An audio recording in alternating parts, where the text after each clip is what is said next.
ఈశ్వరాయ నమః. ఓం నమ శివాయ.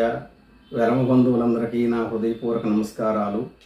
నా పేరు పల్లి శంకరనారాయణ. ఆనందపుర గ్రామం, కోటబొమ్మాలి మండలం. మేము శ్రీకాకుళంలో స్థిరపడ్డాము. మరి ఈ కార్యక్రమం మీకు ఇంతకుముందు మేము కొన్ని వీడియోల ద్వారాగా తెలియచేయడం జరిగింది. మన చల్లా ప్రేమానందరావు మాస్టర్ ఆధ్వర్యంలో ఆయనకి దైవ ప్రేరణతో ఈ రకమైనటువంటి ఆలోచన కలగడం, ఆ విషయాన్ని మన వెలమ బంధువుల ముందు పెట్టడం జరిగింది. తరువాత ఆయన ఒక కమిటీని ఏర్పాటు చేయడం జరిగింది. ఆ కమిటీ ఎందుకు అనేసి అంటే, మన వెలమ బంధువులు కొంతమంది పెద్దల దగ్గరికి వెళ్ళడం జరిగింది అంతకుముందు. వాళ్ళంతా కూడా ఇచ్చినటువంటి సూచనలు ఏంటంటే, మీరు ఒక కమిటీగా ఏర్పడి ఈ బృహత్ కార్యక్రమాన్ని ముందుకు తీసుకెళ్ళండి, మేము కూడా మీకు వెండుదండుగా ఉంటామని చెప్పేసి మన పెద్దలు చెప్పడం జరిగింది. ఈ విషయాన్ని మన కులంలో ఉన్నటువంటి రాజకీయ ప్రముఖులకు కూడా చేరవేయడం జరిగింది. వాళ్ళ ప్రోత్సాహం కూడా మనకు అందించడం జరుగుతుంది.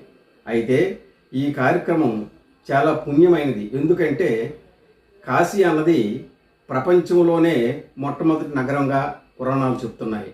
అలాగనే కాశీ అన్నది ప్రపంచంలోనే అత్యున్నతమైనటువంటి పుణ్యక్షేత్రంగా పురాణాలు చెప్తున్నాయి.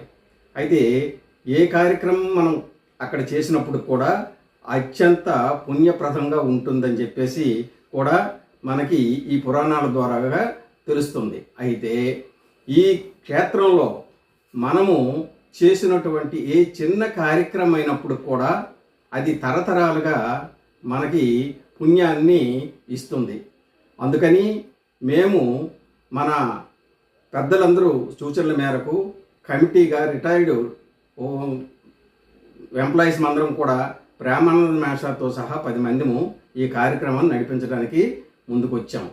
అయితే దీనికి ఈ నెలలో మన వెలమ బంధువులు రిజిస్ట్రేషన్ నిమిత్తము 1116లుగా పెట్టి వాళ్ళ ఆధార్తో ఈ రిజిస్ట్రేషన్ కార్యక్రమం అన్నది చాలా స్పీడ్గా జరుగుతుంది.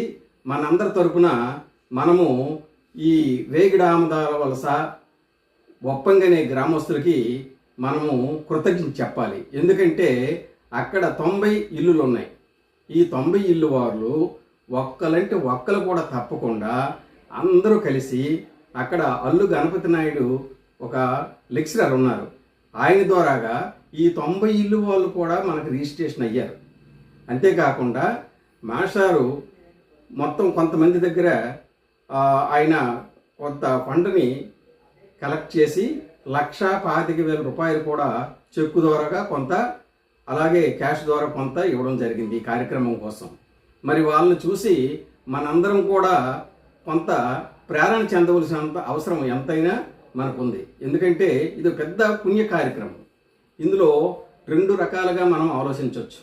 ఒకటి, మనము అక్కడ ఒక భవనాన్ని నిర్మించుకుంటే మన కోసం మనము ఎప్పుడు వెళ్ళినా ఆ చుట్టుపట్టు ప్రాంతాలన్నీ కూడా సునాయాసంగా చూడడానికి, దర్శనాలు చేసుకోవడానికి, అక్కడ ఉండడానికి మనకు అనుకూలమైనటువంటి వాతావరణము మన స్వగృహంలో ఉన్నట్టుగా ఉంటుంది. కాబట్టి అది ఒక పాయింట్. అయితే రెండో పాయింట్, కొంతమంది మేమేటి వెళ్ళగలము అంత దూరము అనేసి అనుకుంటే, వీళ్ళు చేసినటువంటి చిన్న ఈ 1116 సహాయంతో వాళ్ళు చేసినటువంటి పుణ్యం ఎంత అంటే, అక్కడికి వెళ్ళినటువంటి భక్తులు తరతరాలుగా ఈ సహాయం చేసినటువంటి ధనంతో అక్కడ నిర్మాణాలు జరిగినటువంటి నిర్మాణం కానివ్వండి, సత్రం కానివ్వండి, అందులో మన వాళ్ళు ఈ భక్తులు వెళ్ళి ఉంటారు. కాబట్టి వాళ్ళు చేసుకున్న పుణ్యంలో కూడా మనకు కొంత పుణ్యం దొరుకుతుంది.